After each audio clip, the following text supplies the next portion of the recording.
What's going on, everybody? Welcome back. Sorry that I've been kind of gone again. I ended up getting sick. Obviously, we've not had a lot of parts to put on the car, so we've been unable to really do anything with it. It's just been kind of sitting up here at the shop. I did get another box in, so today I'm going to hopefully put in the transfer case. I got a new TRE cooler for it, thanks to Chris Barnett. That dude has tremendously hooked me up with like so much of the stuff we got. We do have one of the lower pipes from the intercooler to the turbo, but we're still missing the intake side. That'll wrap back up. We're missing the actual intake for the turbo. But I do look exhausted. I just spent the last like few hours working on that little Chevy Equinox.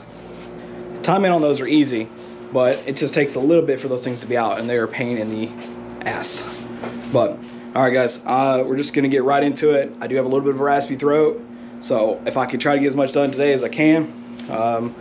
I did, a little bit of a surprise, I did get my Tactrix cable and the EvoScan hardware. So maybe today I might be able to start it. I obviously have to get gas, but I want to be able to get the fuel pump to actually prime.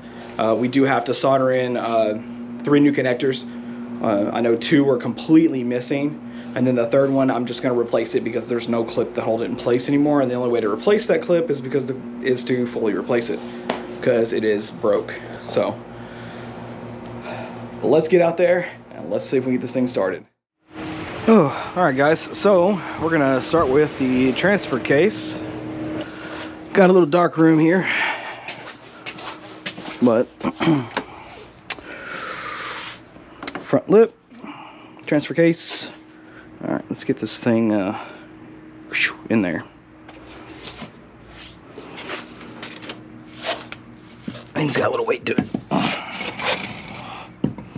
So I've already put a new filter on it, thankfully. But thankfully my wrist is better, so I can pick this up.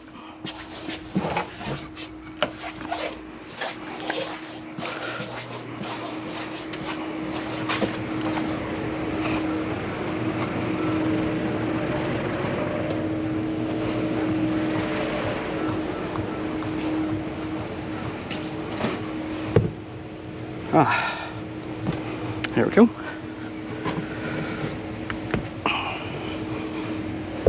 Flip her over. Cool.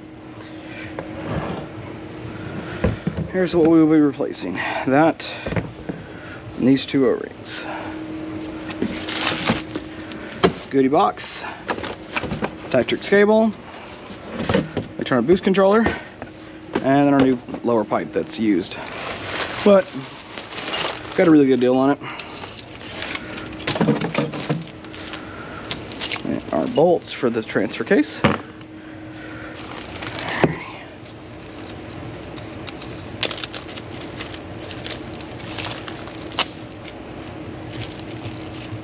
This is all stuff that Chris Barnett hooked me up with, so B&M Performance, if you guys need anything, man, I'm sure you all hit him up. This dude has like helped me out tremendously. I would be nowhere right now without this dude.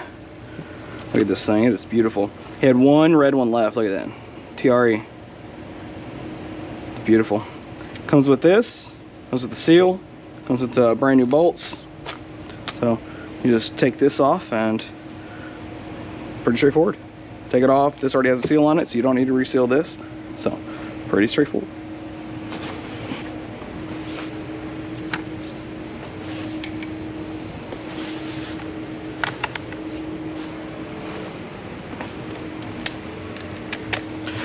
So it just takes 4 10 mils is what it looks like.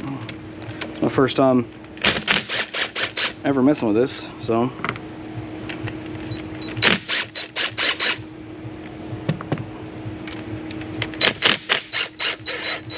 But it's a simple swap. Most of the time you have to drain the oil out of it to get it, but thankfully, ooh.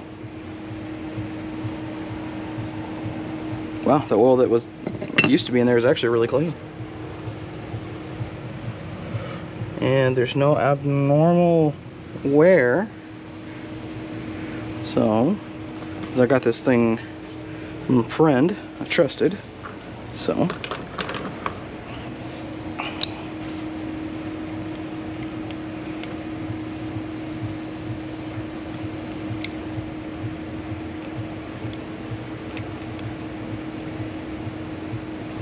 Alrighty, we're gonna put brand new one. So if someone needs a part number for the big one, it is that one. I don't have the part number for the small one. I just ordered them together from him. I had originally given the part number for him, but I do not remember the number off the top of my head right now.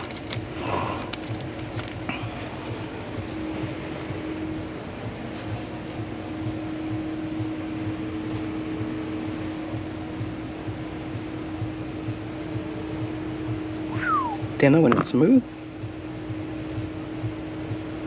Alrighty, there's that one. It never hurts to make sure that you put new ones in these. I'm pretty sure those were factory. So, it never hurts. I'm damn sure not about to put everything together and not have fresh O-rings in it. Because the last thing you want to do is put everything together and then have issues. I damn sure don't want to have issues. So, get this damn little bag open. These things are brand new. And I think I'm going to put some Loctite on them just to make sure they don't back out or anything.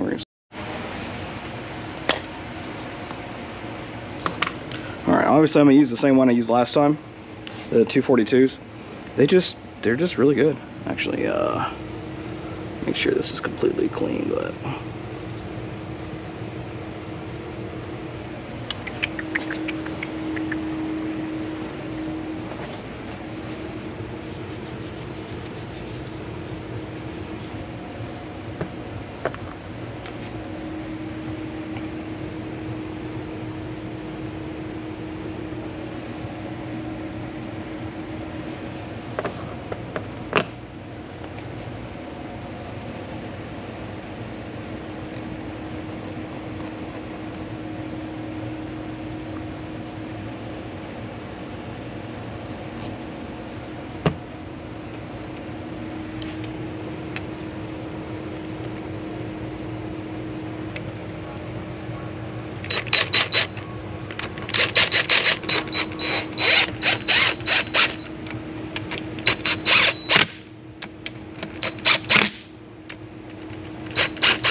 Just like that. Boom. It is on. Damn, looks good. Alrighty, so we're going to tackle, obviously you guys can see that kind of there's like a bunch of wires just rambling in here. I don't know, for whatever reason, they decided to cut off this one for the exhaust cam position sensor. So luckily enough, Spoolin Up does have these kits. So I got a full connector with 3 wires. I also did it for my TPS, sorry, not TPMS, TPS, and then my map sensor was also missing as well. So it was completely missing all these wires. So we're gonna go ahead and get started on soldering these things in, and hopefully we'll slap a battery in here and see if we can turn off the immobilizer, because currently the car didn't come with a key.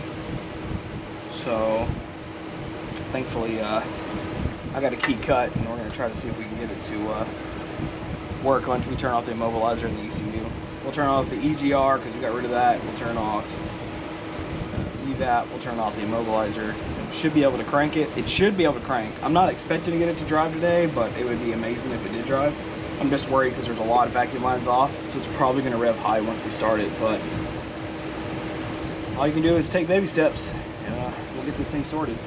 So let's get her. Lucky enough, I was able to find a friend of mine that has an Evo just like mine, and he was able to send me exactly where or how these things pin up, thankfully.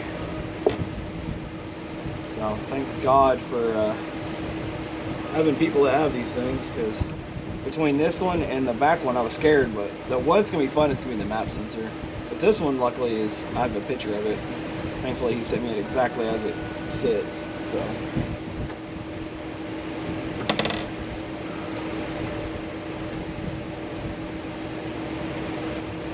alrighty, let's get the soldering. Okay. So black to black, blue, red, like red with a white line.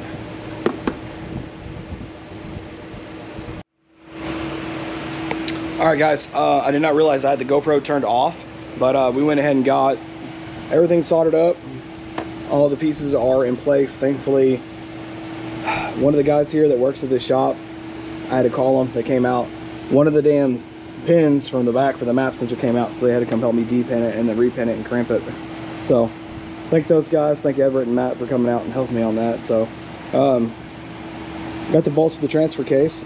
I did not realize the back mount for the transmission was not in, so I just had to fight with that for like the last 45 minutes. So I did not have that on camera, but it's just a simple bolt that would go through, but it wouldn't go through. It just wouldn't line up. I'm gonna try to put the transfer case in today, but I may call it and just come back here in the morning. But either way, we're gonna get knocked out. I got the transfer case here, I got the stub shafts, and I got the front axles. So things are looking good. So hopefully we'll be able to knock this out or get something going here. So let's do this.